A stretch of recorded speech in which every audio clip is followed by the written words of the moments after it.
I have a string of articles that I wanted to go over for you in succession in this video, but I don't know how long that each of these are gonna take. So how about I just start talking? We'll see what we get to, and I'll see what I'll put in the damn video. But I had to bring this up here because this was just sent to me, and I absolutely could not believe at what is happening. The clown world, the clown show continues to go on just when you think that you're making some progression, that some people are hearing your points, hearing your arguments. You take 400 steps back towards damnation. What is it that I'm talking about? Remember this story?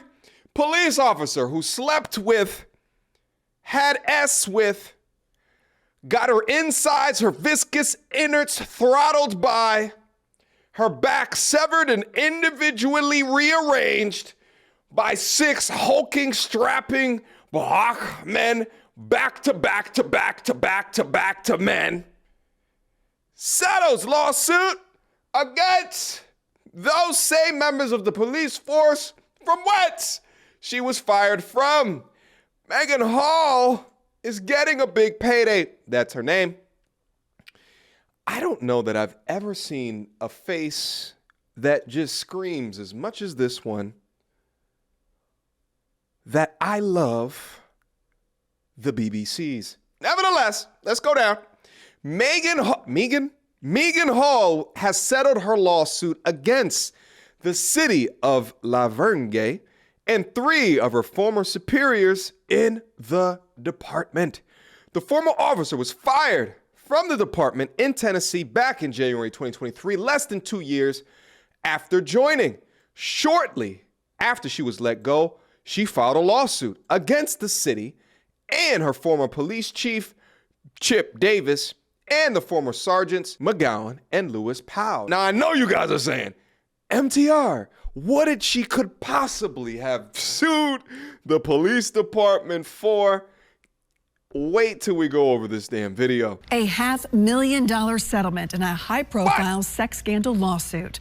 A $500,000. Thank you for joining us here at 6. I'm Carrie Sharp. The city of Laverne agrees to pay former police officer Megan Hall $500,000 for alleged civil rights violations. It's a case News Channel 5 has followed closely for more than a year. And tonight, in an exclusive, we hear why Hall and her attorney agreed to close this case. The disturbing details came from not 1, but 2 investigations last year, finding evidence of sexual activity between Megan Hall and other officers within the Laverne Police Department. And it led to a federal civil rights lawsuit, one which the city settled this week. Are you satisfied with the settlement? Absolutely. This was her decision. You know, she wanted to put this in the past and move forward with her life. Wednesday night, the Laverne Board of Aldermen voted to pay Hall $500,000 to close the case. Alderman Dennis Waldron was the only dissenting vote. And also it done is sending a message out to everybody in the world, said, come to Laverne, sue Laverne because they're going to settle. Well, I've got great advice for him.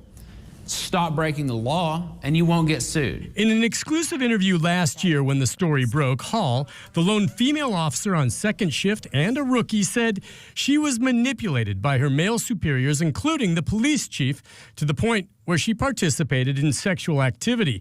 In the culture of intimidation, she said that she felt she had no choice. I remember while interviewing for the position at Laverne Police Department, they described the environment as a family.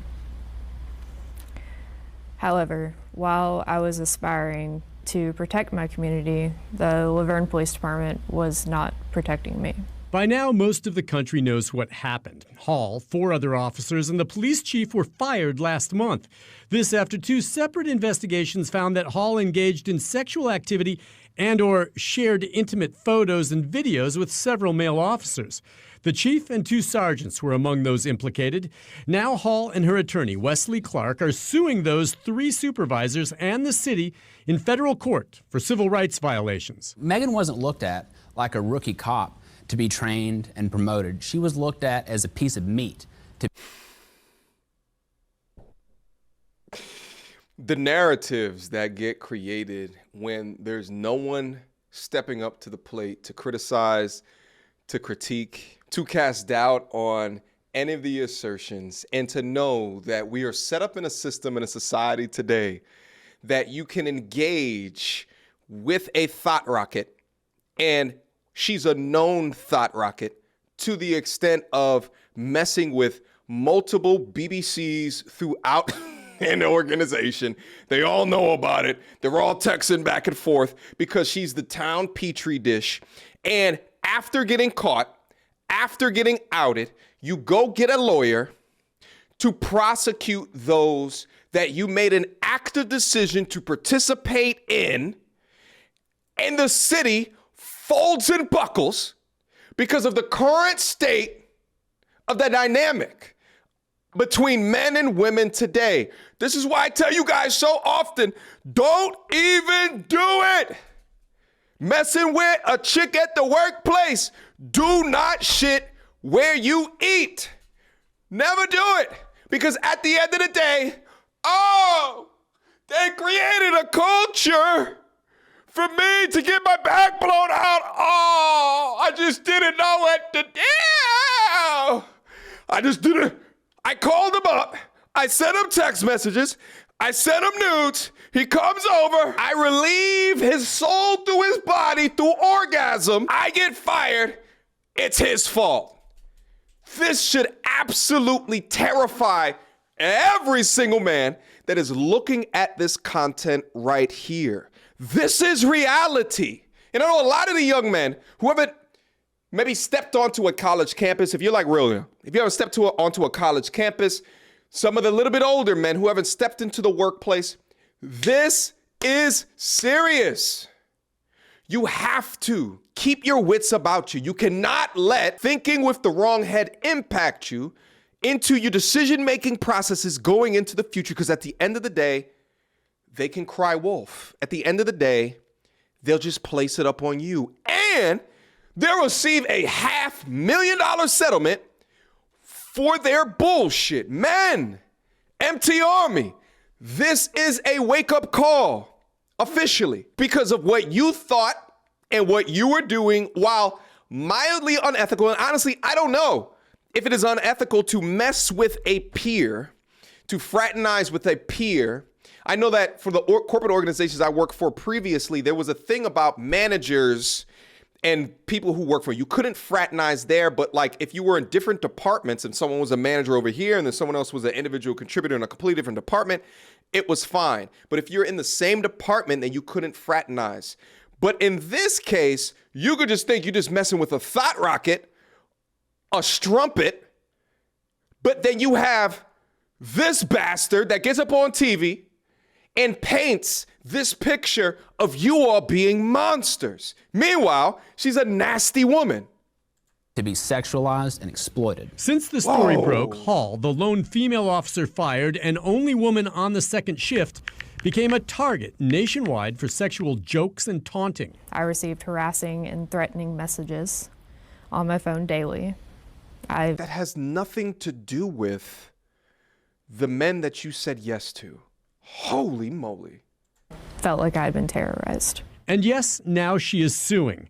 No criminal charges have been filed in the case. Hall knows there are those who will say she was a consenting adult who willingly participated in sexual antics in violation of police department policy, and that now she wants to blame others, including one sergeant who targeted her early on. I know what most people are saying. You know, you could have said no. I get it. But my response to them is that I did say no, and he wouldn't take it for an answer. Sure. Eventually, I gave in from pressure. God. So it's not as easy to say she could have just said no. Usually in these cases, I would say, we don't believe you, you need more people. But apparently she had the narrative, she had the lawyers, she had the societal or the cultural pressure on men of guilty until proven innocent. You had a city that is weak and was willing to buckle. And that's all that it took. She took it to trial, and now she's $500,000 richer. No. She did say no on several occasions. Miss Hall tried to get out of this relationship, and kept coming she was back not for more. allowed to. What allegations did she make in her lawsuit? Well, in her suit, she claimed that her supervisors and the chief of police groomed her for exploitation. Describing herself as a vulnerable and optimistic 24-year-old woman, the suit went on to allege they colluded in using their authority to systematically disarm her resistance and entrap her in degrading in the relationship, even sharing tips on the best ways to manipulate and exploit her. After a year from her firing, the 28-year-old will be paid a $500,000 settlement, which includes court costs, attorney fees, and expenses paid out by the city's insurance. The board voted 3-1 in favor of it settling. Just as the board member mentioned earlier, what message does this send to anyone else that signs up for the police force? But then also, what societal message does this send that they're just willing to settle? There's no talk here about the evidence that she presented, the recordings, the text message, none of that. And the fact of the matter is that this does no justice to actual cases of abuse, grooming, predatory behavior. It does no justice to it. I am fully under the idea that people, men or women, that are perpetrators of these type of allegations should receive a fair day in court. That way we can see all of the evidence and ensure that it's not a Johnny Depp versus an Amber Heard situation.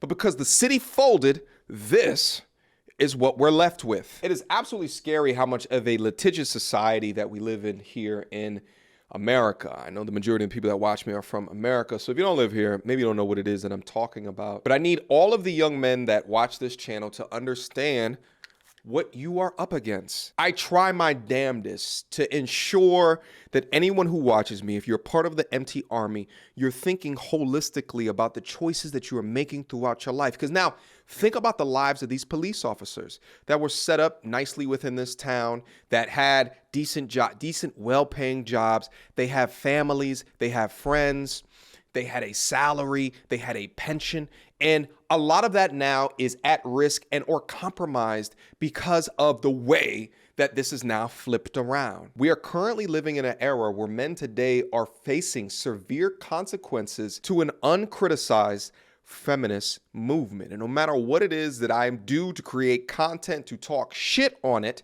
there are still men actively making decisions today that are putting themselves at risk. Stop putting yourselves at risk, guys, because this is what you're up against. Looks like I won't be covering the other story I wanted to cover that Carly Russell shit, but this video is going on way too long. Maybe I'll cover that in a different video. But this has been my thoughts regarding this case. And hopefully you guys learned something new today. If not, hopefully you enjoyed your stay. Questions, comments, concerns. Y'all already know what to do. Mediocre tourism reviews at gmail.com. Hit me up. Guys, if you have any stories like this and you want to email me the story, feel free. Maybe it's something I can go over on here, give you guys advice, and I'll see you guys soon. Until next time, YouTube.